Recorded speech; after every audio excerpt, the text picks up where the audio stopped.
Da democracia, que é uma das principais preocupações dos americanos. Américo Martins, por quais pontos necessariamente Joe Biden tem que passar nesse discurso, já que ele sai como um derrotado das urnas indiretamente, Américo, e goza aqui nos Estados Unidos de uma baixíssima popularidade?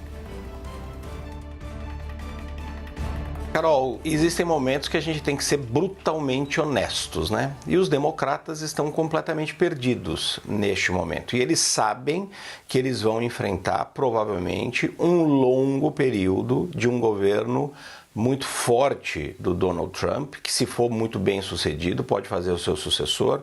Então, os democratas sabem que estão entrando numa fase muito complicada para eles.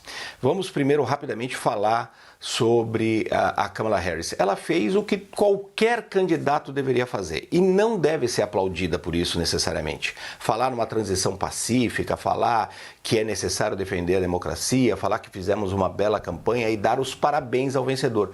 Isso é o normal. Quando isso não acontece, como foi em 2020, precisamos lembrar isso também, quando Donald Trump não só não aceitou os resultados, não fez uma transição pacífica, pelo contrário, houve aquela turba que invadiu o Capitólio, ali sim precisa ser criticado. Mas quando um candidato reconhece graciosamente a derrota, ainda mais uma derrota do tamanho que foi, e fala numa transição pacífica, não está fazendo, sinceramente, mais do que a sua própria obrigação.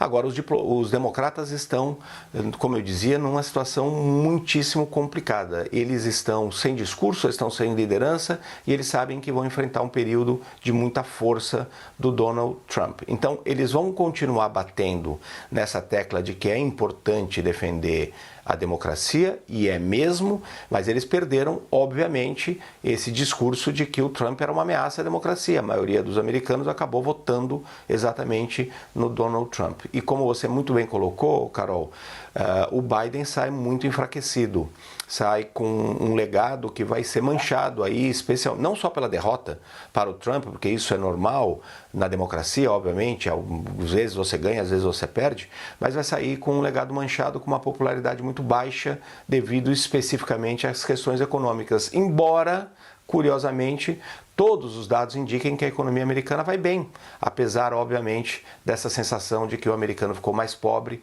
por conta, especialmente, da altíssima inflação no início do governo dele. E ele não conseguiu apresentar respostas para isso, assim como a Kamala Harris não conseguiu apresentar propostas que fossem aceitas pelo eleitorado americano de que poderia resolver a questão da economia, até porque ela não conseguiu se diferenciar do próprio presidente Joe Biden. Então, a realidade é essa. Teremos um presidente Trump muito fortalecido e um partido democrata que vai ter que encontrar aí caminhos para o seu posicionamento político. Nós vamos começar a ver isso já hoje nesse discurso do Joe Biden, que sai, como eu disse, enfraquecido da Casa Branca.